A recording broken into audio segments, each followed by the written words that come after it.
Can't kill him Really? and eat him? No. Why? No, Why I don't not? know. You know what it reminds me of, Pink I mean, if you Flamingo? really It reminds me of the hotel What? in Vegas.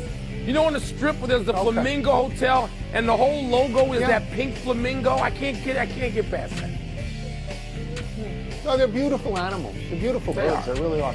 Welcome to PTI, boys and girls. In today's episode, the Timberwolves trade away Julius Randle. The Wizards have a decision to make in tonight's draft. And Jay Billis joins us for 5 good minutes. But we begin today with a trade of Giannis Antetokounmpo from Milwaukee to Miami.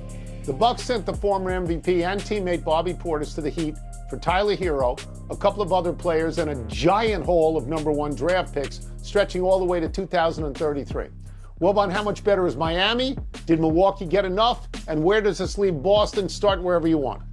All right, Tony, I'll start with Miami Heat. I mean, let's face it, that's where we're going to start because they get the big fish. They get Giannis, who's been an MVP in this league, who's been a champion in this league. And you get him and you put him in Heat culture, if he can exist there. I don't know that missing team flights and being 3 hours late, as he reportedly was in Milwaukee multiple times, I don't know that that works for Pat Riley and Eric Spoelstra, but nonetheless, we know that Giannis could play at one point. I don't know if he can play anymore because he hasn't played when it matters for 5 years. He hasn't done squat. He's been hurt in the playoffs. Giannis is a rumor to me. Now, you and I said at the end of yesterday's show we don't want to bet against Pat Riley because we don't. Because we know that Pat Riley gets this right more often than just about anybody ever.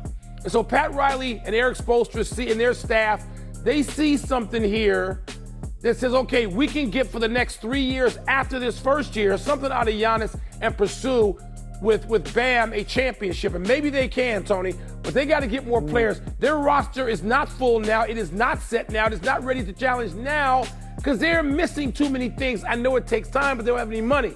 The Celtics, seems to me with one sentence, they're going to have to deal Jaylen Brown because when you're a sensitive guy anyway, and now a team has dangled you out there, you didn't feel appreciated enough by them anyway, it seems like, that's not going to work. And I think the Bucks got a nice little package in return for Giannis featuring Tyler Hero.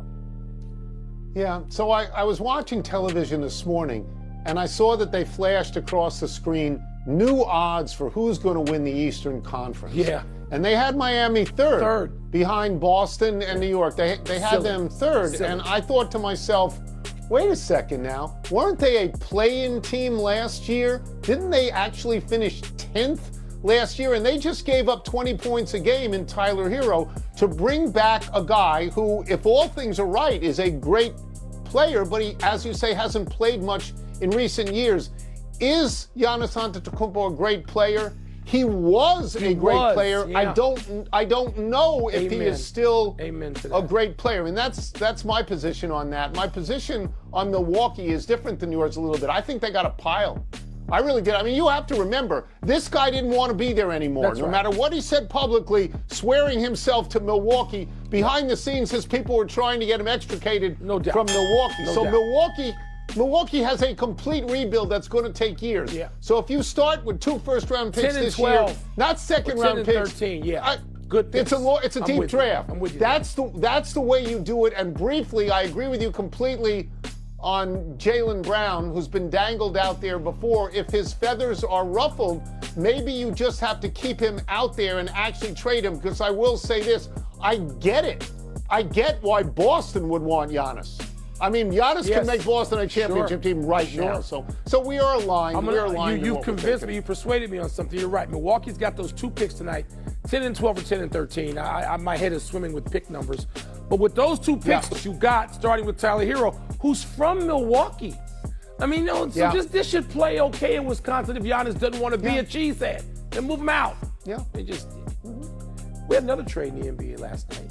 The Timberwolves sent Julius Randle to the Nets as part of a 3-team deal that also sent backup center Nick Claxton to my Bulls.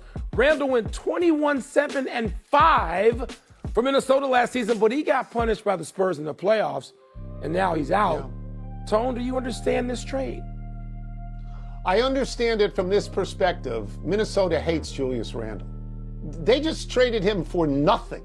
Nothing. The 33rd pick in the draft. They picked up Julius Randle. carried him to the side of the boat, threw him overboard into the East River, and said, float to Brooklyn. That's honestly what they did. They took Randall's salary, they gave it to that kid you like a lot, Io. They gave him the money, and they said to Julius Randle, the best way you can help us is to get out of here. Let's look at his career.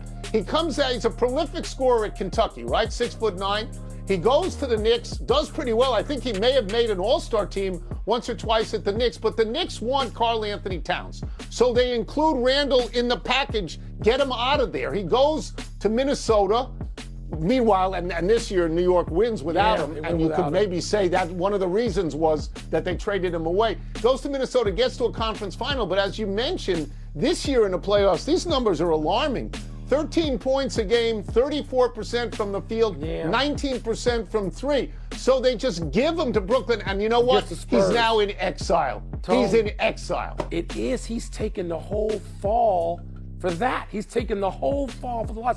I think it's a little bit unfair, but does it make sense? I get it. You and I talked about this. We sort of knew it was coming. But, Tony, here's the thing. You got Ant-Man sitting there, and you get rid of his wingman to whatever degree of effectiveness. They did get to a Western Conference final the previous year. You got to go get somebody to help Anthony Edwards, or he is going to be looking with goo-goo eyes at the Celtics and the Heat and other people, too.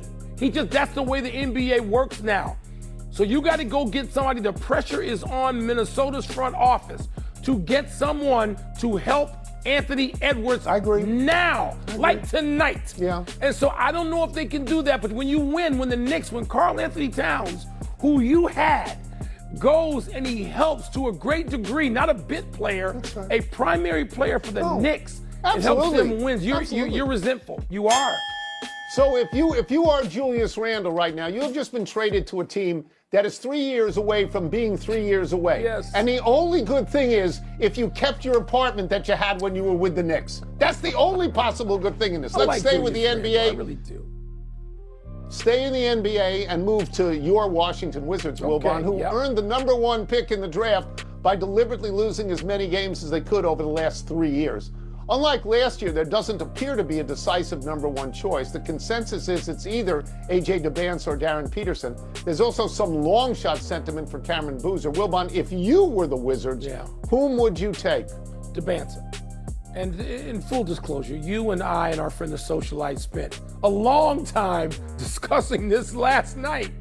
That's right. We did, because this is a burning issue where we live in Washington, D.C. Of course, it's a burning issue around the league, too, because you can juggle the top of the order. But, Tony, here's the thing. I know that a great number of teams, if not a great number, a number of teams have Darren Peterson ranked as the best player in the draft. Here's the issue. There's stuff I don't know.